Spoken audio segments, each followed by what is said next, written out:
Okay, so not gonna lie, format's pretty boring. Needle Fiber and Smoke Grenade have kind of ruined it for me.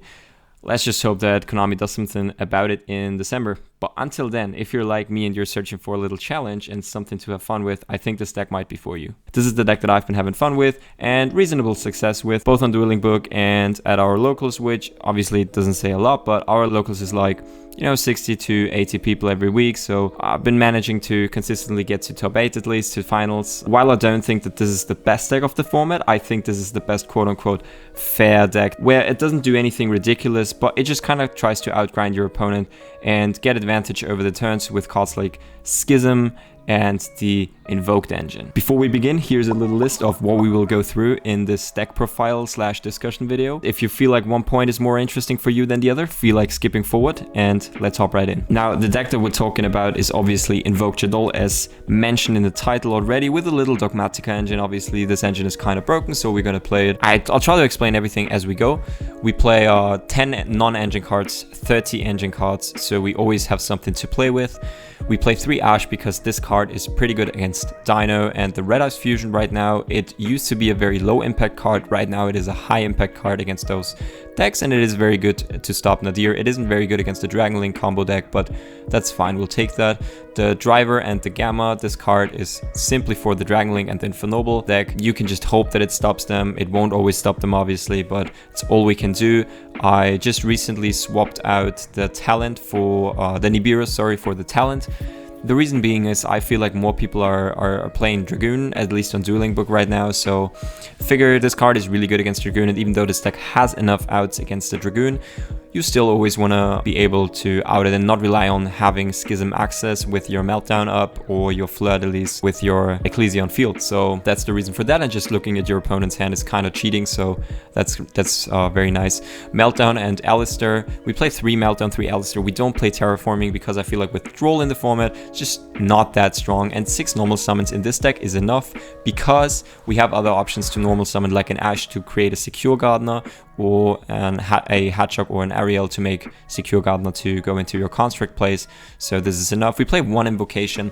The reason for this is actually very simple. Just feel like it's a brick. Usually if you have to fusion summon your Construct with this card, your hand's just kind of bad anyway, and you don't want to play 2 just so you can search 1 if you draw 1. This is kind of a weird mentality for me personally. So feel like this card on 1 is correct, and even if you draw it and have to use it, if you draw your Alistair later, it's fine because you can always banish the Alistair with the Schism and get the Invocation back later. So that is very, very much fine. We don't play Pot of Desires or anything, obviously. We play 3 Wendy, we play 3 Squamata. These are the best ones that you want to combo off with. Wendy gets you to anyone and Squamata to any card, so access to your whole engine. Ariel is actually the best one out of the Shaddoll cards, and one of the reasons you want to play this deck is very, very good against the Eldritch matchup. And it banishes like Alistairs, Invocations, it banishes Miscellaneousaurus, it banishes, the Golden Lord, the Golden Land traps. It just does a lot for the deck, and it can always just randomly come up. Beast is your default target for Wendy that you want to summon off it, because it creates pressure on your opponent to the point where he has to out it somehow, otherwise you draw 2 cards, discard 1. This is obviously a broken effect. In addition to your usual field where you will have like a Mecha Band, a Schism up or something, or like an Ecclesia with a Fleur-de-Lis and Schism, it's just an additional point of pressure that they have to address. Hatchok is nice because you can normal summon it, like I said, to make Almerish with it, but not only for that, sometimes you want to summon it off the Wendy to search your Shaddoll, Spell Traps, sometimes even Schism. Doesn't really come up too often, but anyway, 3 Shaddoll Fusion. This card is absolutely nuts going second, and one of the reasons I love this engine so much, and I believe that this is the superior version over the regular Invoked Dogmatica. This makes going second so much easier. El Shaddoll Fusion 3 times just because we have enough Shaddoll monsters in the deck to support this. This card is just incredible. Like, you can just OTK so easily with this deck. And then we have Schism, and basically if you've ever read this card, like, it's fucking broken, I'm not gonna lie. Like, this is the sole reason that I wanted to play this specific version of the deck, is because I feel like Schism alone is like game, like most of the time. This card is game, and if you can abuse it to the point where you can just do it every single turn, it just becomes kind of absurd. 3 Nadir, this is the second best card of the deck. The reason why we even play the Monsters in the Trap is just because of the spell card. This card is a +2. It gets you into 2 engines for 1 card, which is kind of crazy. Yeah, like there's not too much to say about this card. It's just broken. And then Ecclesia is probably the best one out of the monsters. Yeah, I don't know. I don't like I'm not too big of a fan of the whole engine just because Fleur de Lis, I just kind of break with it all the time. And the Punishment isn't really the best card to draw. I like the Ecclesia, and the Maximus is fine as well. I just recently added this. With Maximus, it's always obviously the chance that your opponent could also play the deck, which usually it's fine. Like, people used to think that this is terrible if your opponent plays extra deck cards that he can benefit from, but I feel like the mentality has sort of shifted to the point where it's like, oh, you just get so much advantage of this card, like, it doesn't even matter if your opponent gets like a +1 off this too, unless they play Nova, but no one does it right now, at least. For the extra deck, we play 2 App Cologne, 2 because the second one definitely comes up. I used to play a version with the other Shaddoll trap, the one that you can banish with another Shaddoll monster and flip or flip down or flip face up or flip face down another monster that you control, where you had the combo with Ariel where you would special summon back the construct. But I decided that it would be better to play a second App Cologne instead of that, because this combo needed an extra deck space in IP and Nightmare Unicorn, and I felt like the App Cologne came up a lot more often. 3 construct, this is undisputable. This card is absolutely nuts. I wish I would be able to play 4 of this. Window 2 because 2 is enough. Sometimes would like to play 2, but you don't really have space. Alguatus and Mechaba, standard invoked cards, no Purgatory, you don't really have space, and I honestly kind of think the card is not so good right now. Ignister. This is a nice card where if your opponent destroys a card you control and this card is in the graveyard, you can shuffle a face-up card of your opponent into the deck by targeting it. This is just a nice addition. Like if you go Maximus, you can put this in addition to your App Cologne. I would say it's the most flag spot in the extra deck. I just recently added BLS. This card is absolutely nuts for your turn 3. It's crazy. Gravity Controller because you need this for your combo, and these 2 little guys here you also use for your combo. For the side deck, I play Sanctum because this solves the problem of the deck being very vulnerable to Lightning Storm and evenly matched. Scythe very good against all combo decks. This card is maybe even slept upon right now. Lancia very good against Dino, obviously. Droll because Dragon Link kind of dies to it, or sometimes not, depends, but it's really good against Dino too. Then Nibiru against combo.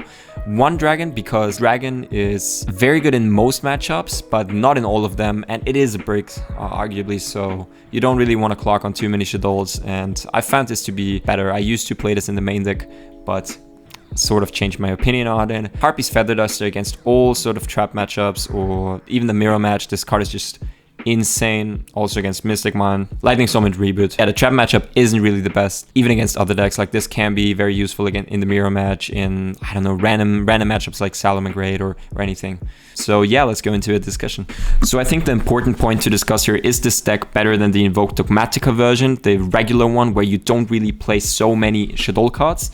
Where you usually only play the Schism. And I have to say that my mindset towards this was sort of like this. So I used to play the Invoked Dogmatica version with many non-engine cards, like the Desires, which arguably gets you 2 engine cards, you know, but not always. And then the Ice Dragon Prison, the Forbidden Droplet, Talent, and stuff like this. And what I found that the non-engine cards don't really get you further in your strategy, right? So you wouldn't really accomplish anything by playing non-engine cards that maybe interact with your opponent, but they don't get you further to, let's put it simply, reducing your opponent's life points to 0, right? So I sort of analyzed this as the main problem of the Invoked Dogmatica deck, that you would have to play so many non-engine cards because the engine isn't big enough. You only play 7 Alistairs and you only play 6 Ecclesias if you max out on everything.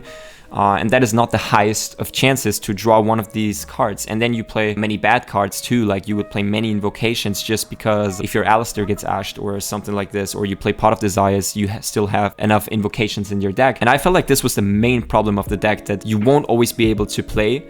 And if your Alistair gets ashed or hand trapped or whatever, or your Ecclesia, and you don't have the other engine in your hand, it's just kind of terrible for you, right? You can't really do anything until your next turn. So I wanted ways to extend my plays and have a higher ceiling, and I felt like the Shaddoll engine is exactly what I needed. Another reason, to put it simply, is that Schism is just absolutely nuts. This card is broken and the best card in the deck, and this is what I felt like when I played the Invoked Dogmatica Pure deck. Whenever I had Schism up, I just won the game, and oftentimes I wanted more targets for the Schism so I could abuse this card to the absolute nuts. And I felt that the Shaddoll engine is exactly what accomplishes these things.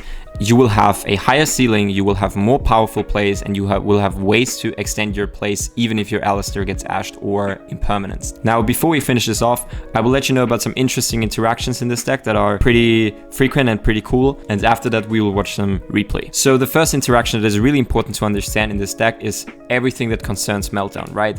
Many people know this card only for searching Alistair, and while last year in Utrecht this card got kind of like more popularized, of course, with the release of the Shaddoll structure deck, I still see a lot of people on Dueling Book especially making mistakes when I have these cards on the field. So remember that when this card is on the field, all your fusion cards cannot be negated.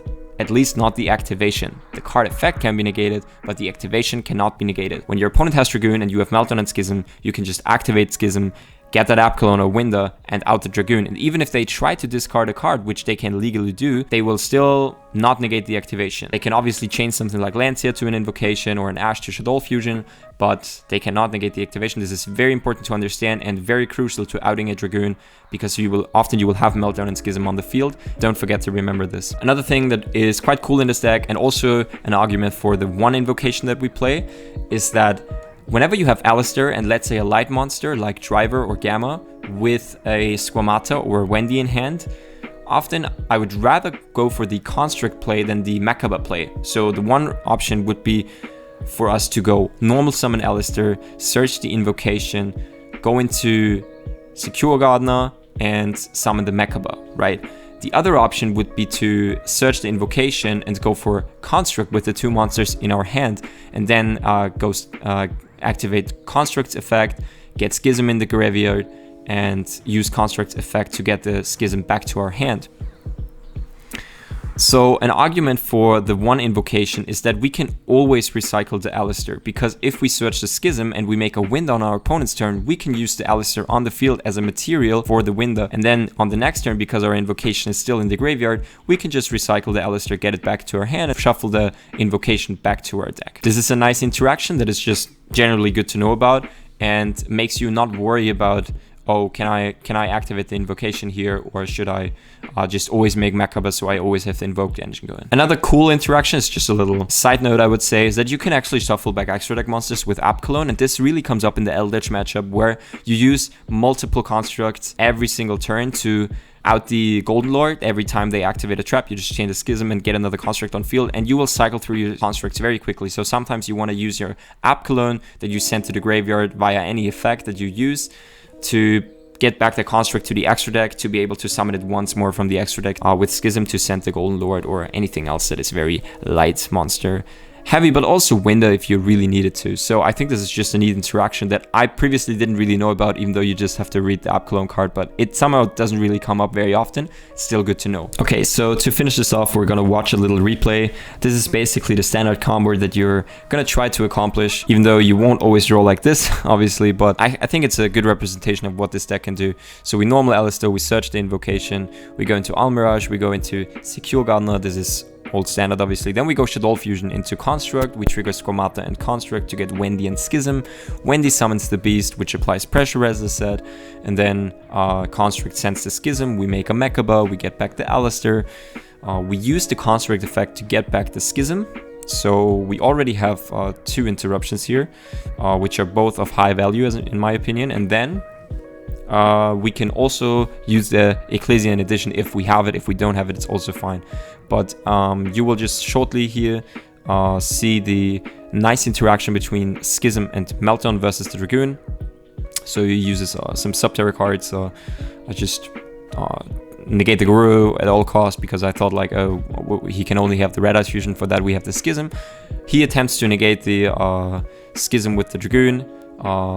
And from there on, we just kind of snowball him out of the game, and we just win. So this is the reason why I think that the Invoked Shaddoll deck is quite an interesting deck for this format. Let me know what you think about this deck, and if you think there's any improvements we can make. Hope you guys loved it, and see you.